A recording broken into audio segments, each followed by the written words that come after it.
America is turning from the mere thought of the material advantage to a greater appreciation of the cultural advantage of learning. It is coming to be valued more and more for its own sake.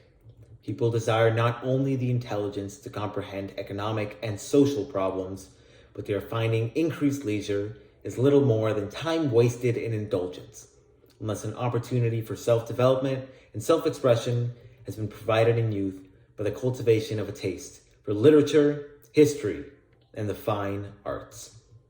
Teaching is one of the noblest of professions. It requires an adequate preparation and training, patience, devotion, and a deep sense of responsibility.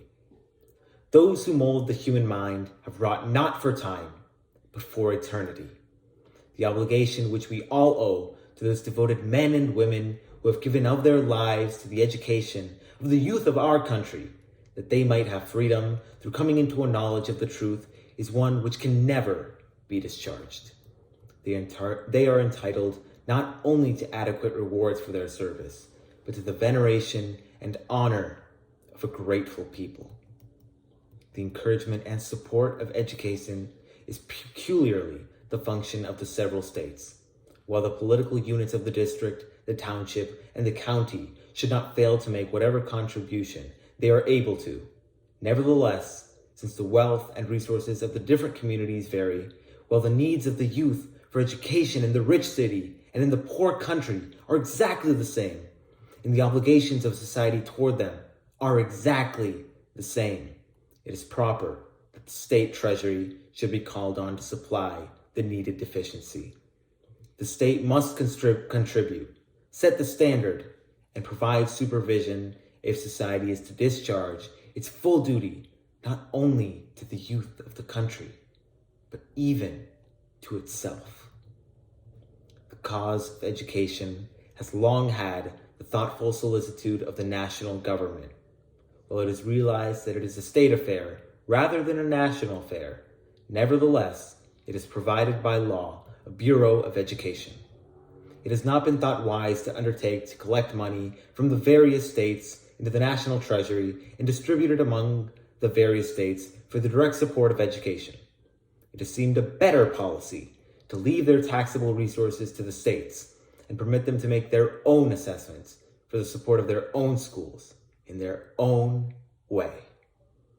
But for a long time, the cause of education has been regarded as so important and so preeminently an American cause that the national government has sought to encourage it scientifically to investigate its needs and furnish information and advice for its constant advancement.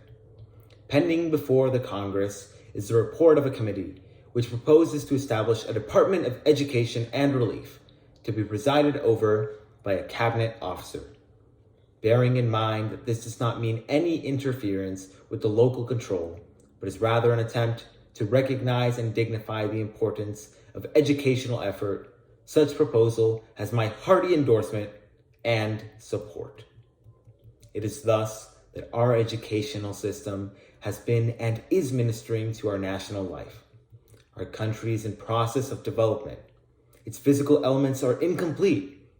Its institutions have been declared, but they are very far from being adopted and applied. We have not yet arrived at perfection. The scientific investigation of child life has been begun, but yet remains to be finished. There's a vast amount of ignorance and misunderstanding, of envy, hatred, and jealousy, with their attendant train of vice and crime. We are not yet free, but we are struggling to become free economically, socially, politically, spiritually. We have limited our amount of immigration in order that the people who live here, whether of native or foreign origin, might continue to enjoy the economic advantages of our country, and that there might not be any lowering of the standards of our existence, that America might remain American. We have submitted an amendment to the National Constitution designed to protect the child life of the nation from the unwarranted imposition of toil, that it might have greater opportunity for enlightenment. All of these movements are in the direction of increased national freedom and an advance toward the realization of the vision of Washington and Lincoln a new importance is attaching to the cause of education. A new realization of its urgent necessity is taking hold of the nation. A new comprehension that the problem is only beginning to be solved is upon the people. A new determination to meet the requirements of the situation is everywhere apparent. The economic and moral waste of ignorance will little longer be tolerated. This awakening is one of the most significant developments of the times. It indicates that our national spirit is reasserting itself. It is the most reassuring evidence that the country is recovering from the natural exhaustion of the war, and that it is rising to a new life and starting on a new course.